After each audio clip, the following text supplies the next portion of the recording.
ध्यायेद्धेमाम्बुजारूढां वरदाभयपाणिकाम् आयुष्य देवतां नित्यामाश्रिताभीष्टसिद्धिदाम् आयुर्देवी महाप्राज्ञे सूतिका गृहवासिनी पूजिता परया भक्त्या दीर्घमायुः प्रयच्छ मे सिंहस्कन्दगतां देवीं चतुर्हस्तां त्रिलोचनां शक्तिशूलगदा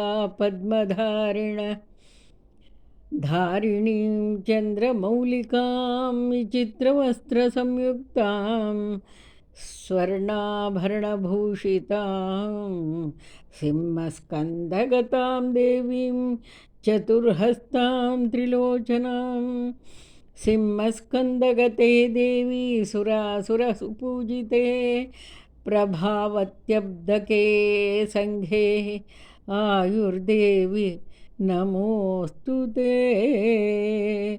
आयुर्देवी नमस्तुभ्यं वर्षदेवी नमोऽस्तु ते। आयुर्देहि बलं देहि सर्वारिष्टं व्यपोहय। आयुष्मदात्मिकां देवीं करालवदनोज्ज्वलां घोररूपां सदा ध्यायेदायुष्यम् याचयाम्यहं शुभं भवतु कल्याणी आयुरारोग्यसम्पदां सर्वशत्रुविनाशाय आयुर्देवी नमोऽस्तु ते।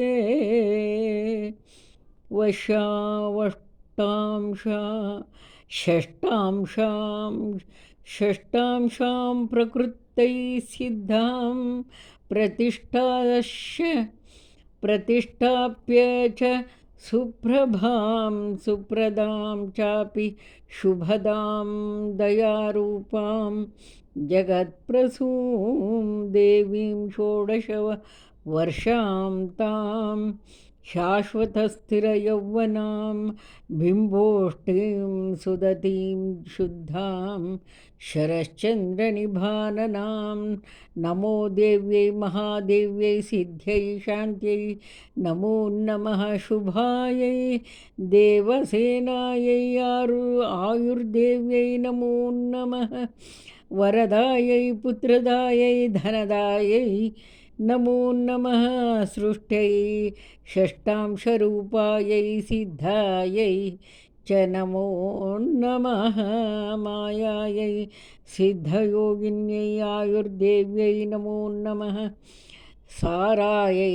शारदायै च परादेव्यै नमो नमः बालारिष्टहरे देवी आयुर्देव्यै नमो नमः कल्याणदायै कल्याण्यै फलदायै च कर्मणां प्रत्यक्षायै स्वभक्तानाम् आयुर्देव्यै नमो नमः देवरक्षणकारिण्यै आयुर्देव्यै नमो नमः शुद्धसत्त्वस्वरूपायै वन्दितायै नृणां सदा वर्जितक्रोध हिंसायै आयुर्देव्यै नमो नमः शुद्धसत्त्वस्वरूपायै वन्दितायै नृणां सदा वर्जितक्रोधहिंसायै